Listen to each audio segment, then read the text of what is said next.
Allez, bonjour à toutes et à tous, très heureux de vous retrouver. Navré, aujourd'hui, vous n'aurez pas ma gueule en fond d'écran. J'en ai pas envie.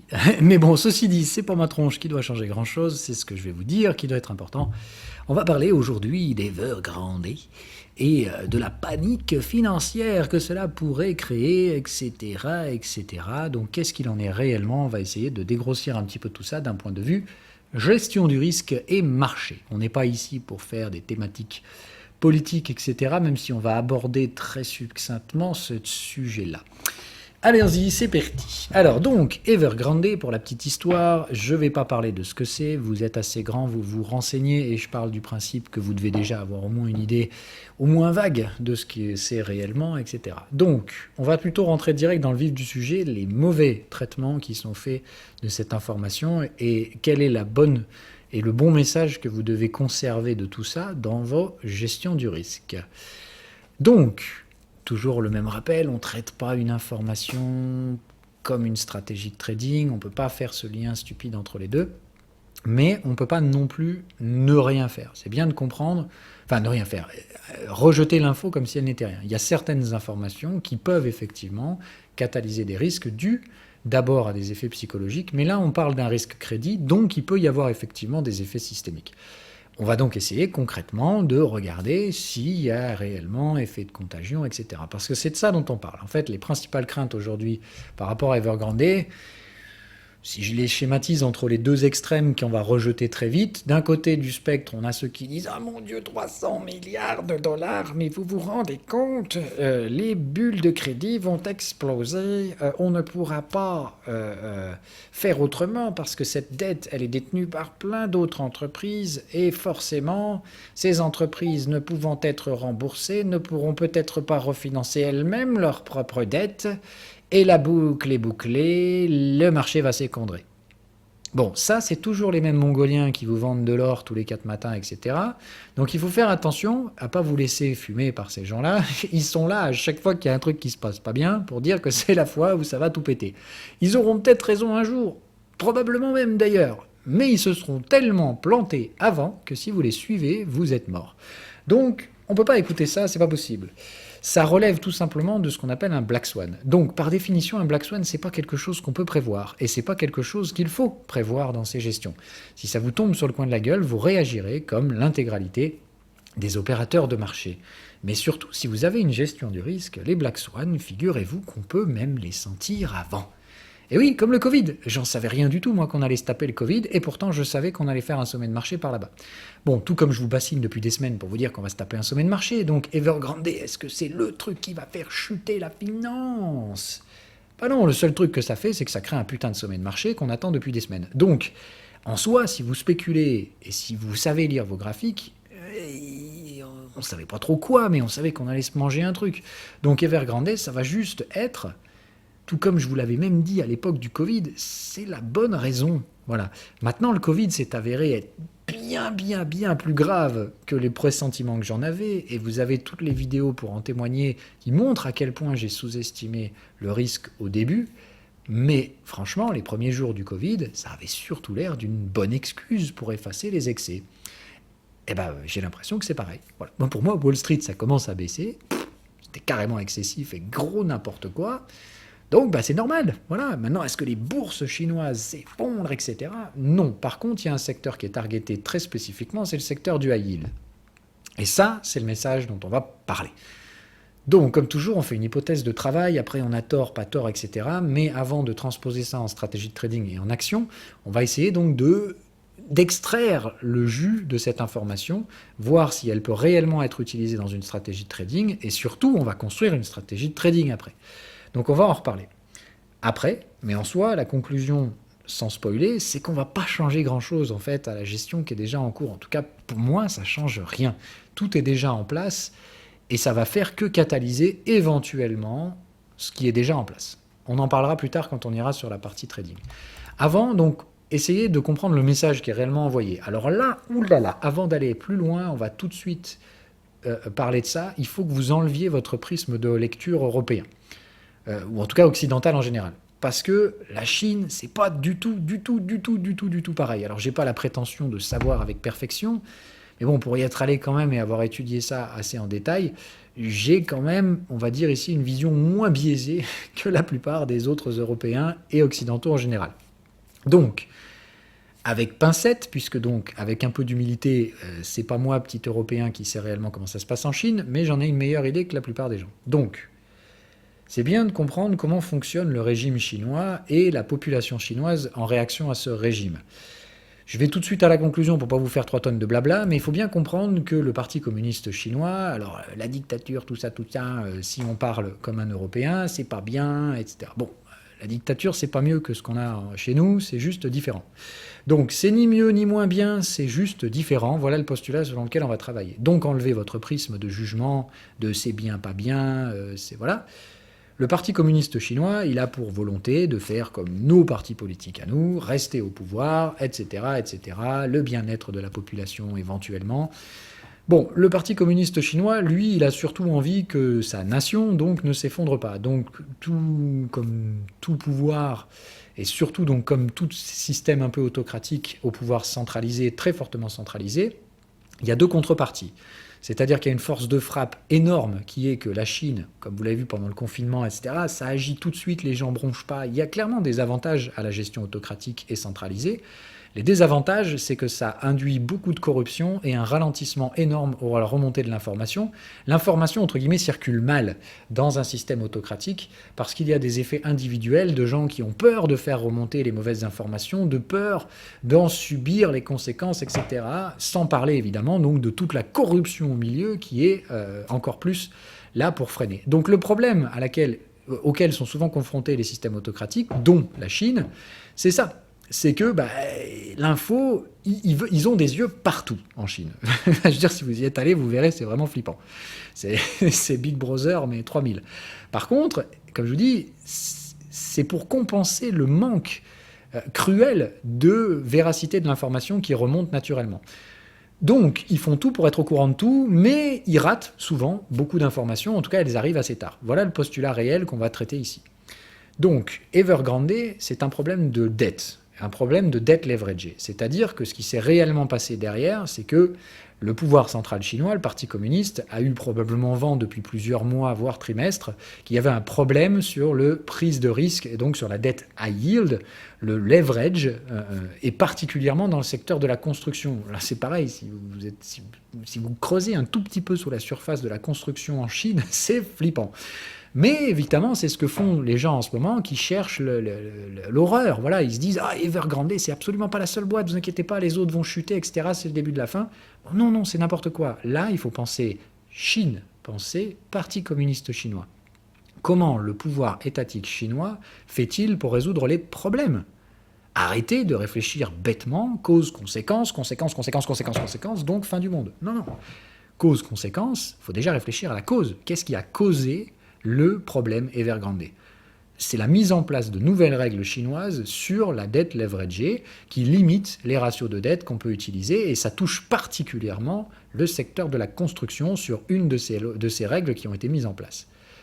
Maintenant, faut pas les prendre pour plus bêtes qu'ils sont quand même. Je vous dis, un pouvoir central cherche un niveau de contrôle aigu. Donc, si vous pensez qu'ils n'ont pas fait une étude de marché avant pour voir qui ça allait faire chier quand ils allaient mettre en place ces 3 règles, vous les prenez vraiment pour des débiles. Donc évidemment qu'ils ont fait ça, évidemment qu'avant de lâcher l'information, ils savaient que ça allait toucher une boîte en particulier, Evergrande. Donc moi, ça me rassure dans un certain sens, parce que si ça touche qu'une boîte, ça veut dire qu'ils ont prévu le coup.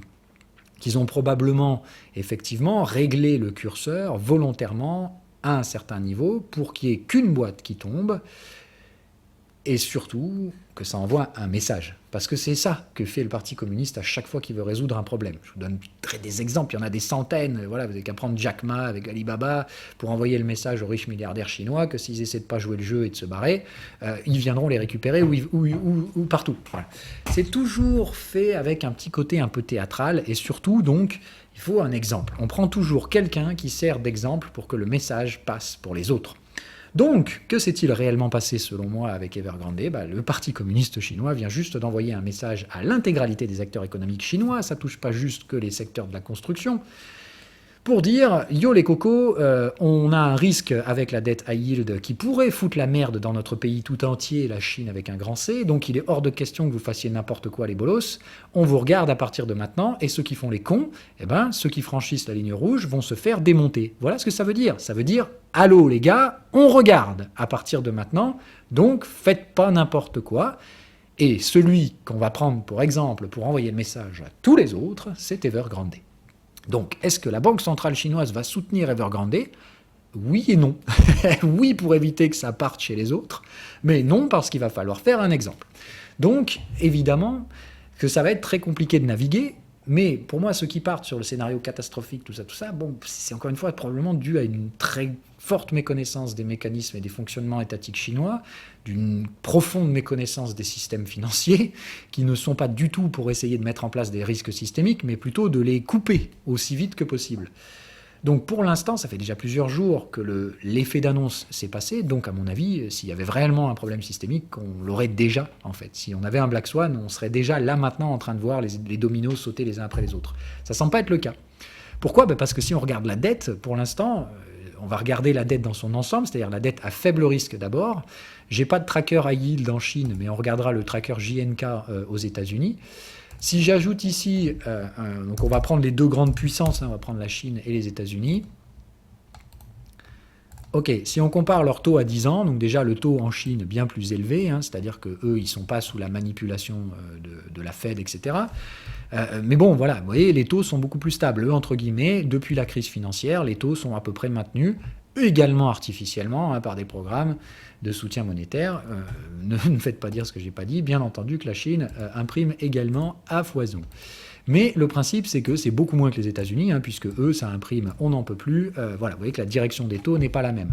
À l'époque de 2008, les taux étaient sensiblement les mêmes en Chine et aux États-Unis, mais les États-Unis ont poursuivi fortement dans leur leveraging à moyen terme, etc. Alors que la Chine s'était endettée fortement dans le précédent cycle économique. Bref, ici, donc, on voit une trajectoire des taux complètement différente. Mais moi, ce qui m'intéresse, c'est le timing. C'est de dire, aujourd'hui, j'ai bien l'impression que ce soit en Chine ou aux États-Unis, le Covid nous a donné un point bas, une tension cruciale sur les taux, et qu'aujourd'hui, malgré le maintien des politiques monétaires hyper accommodantes, voire même leur accentuation, on est aujourd'hui dans un processus non pas donc de deleveraging, puisqu'au contraire, on s'endette toujours plus. Celle qu'on deleverage aujourd'hui, c'est la dette high yield, et on va en parler après. Mais la dette d'État, elle ne peut pas être deleveragée. Pourquoi ? Parce qu'il faut s'endetter toujours plus chaque année pour compenser les déficits. Et ça, forcément, le marché est obligé de faire monter les taux. Donc, pour que les taux restent bas et qu'on puisse continuer de financer l'endettement des États, il faut maintenir artificiellement ces taux bas. Il n'y a pas pour l'instant d'autre solution que d'injecter des milliards et des milliards dans l'économie chaque mois. Donc oui, les QE sont là pour durer, etc. Mais la trajectoire des taux aujourd'hui est sous l'effet d'un deuxième effet de base, c'est l'inflation. Ça fait des années que l'inflation n'est pas là et qu'elle est relativement inférieure à la croissance, mais aujourd'hui c'est l'inverse. On a une inflation qui est supérieure à la croissance et ça s'appelle la stagflation.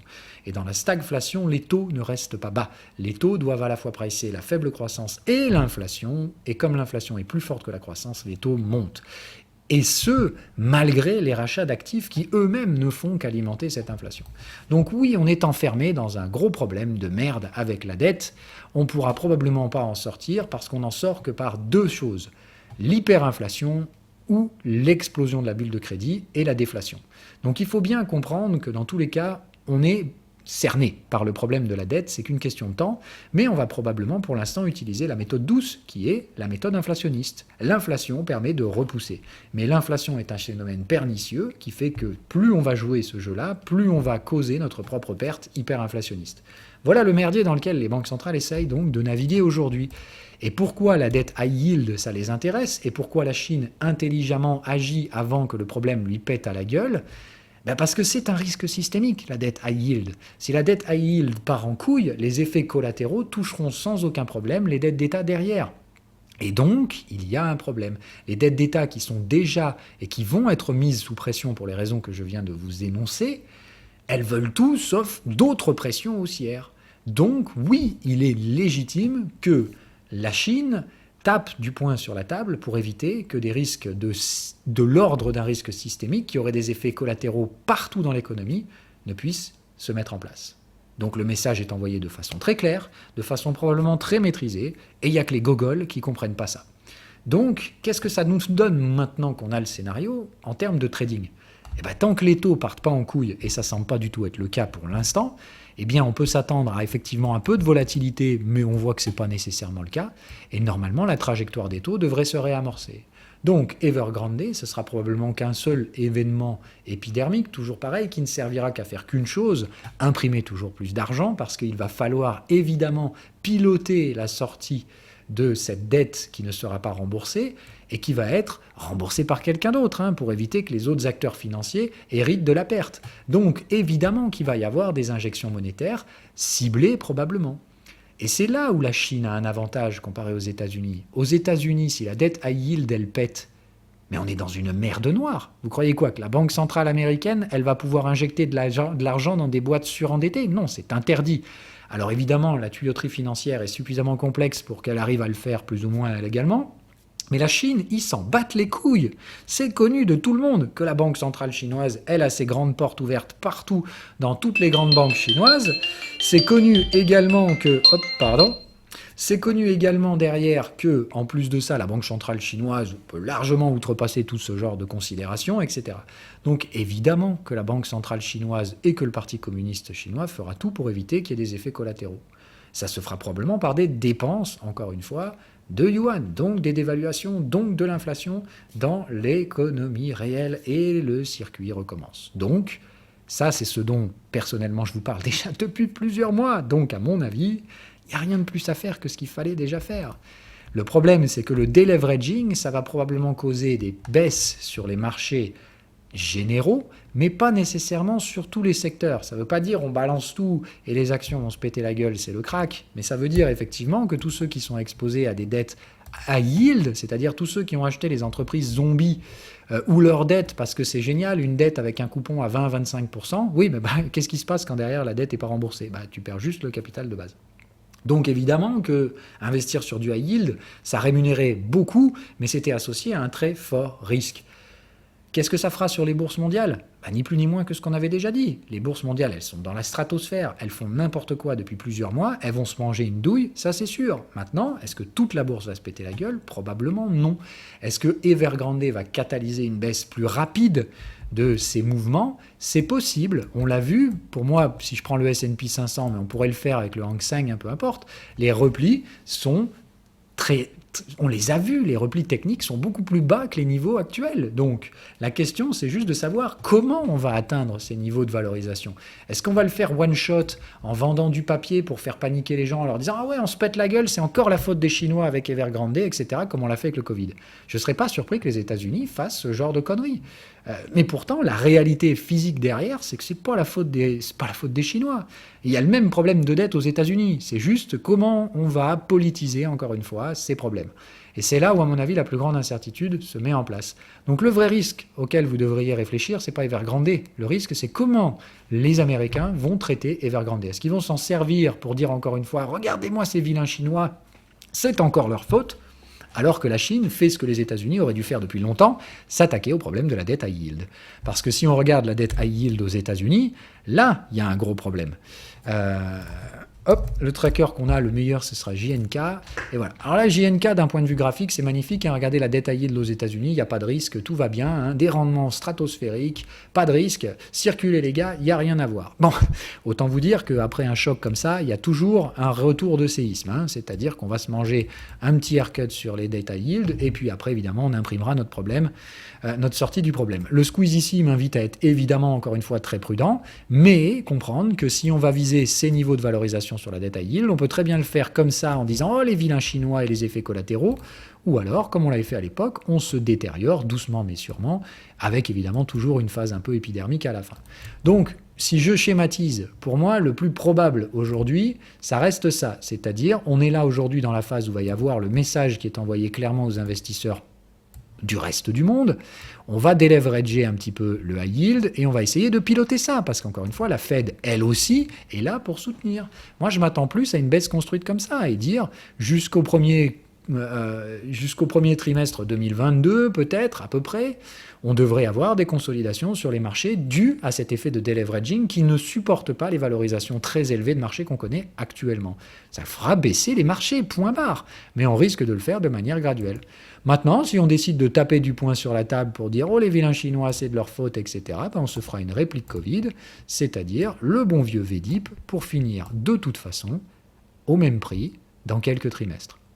Est-ce qu'on va taper sur la Chine? Je ne sais pas. Tout ce que je peux vous dire, c'est que le traitement des prix va être très politique et que la seule chose qui doit vous intéresser, ce n'est pas le rythme, c'est les niveaux de valorisation et les niveaux.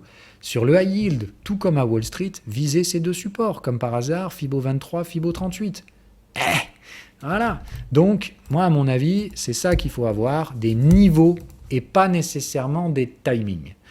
Tout ce que vient faire Evergrande dans l'équation, c'est bouleverser les timings. Ça distribue les cartes de manière purement aléatoire. Ce qui va se passer dans les prochains jours, franchement, j'en sais rien. Tout ce que je sais, c'est que les niveaux qu'on va aller chercher, ça n'a rien à voir avec Evergrande.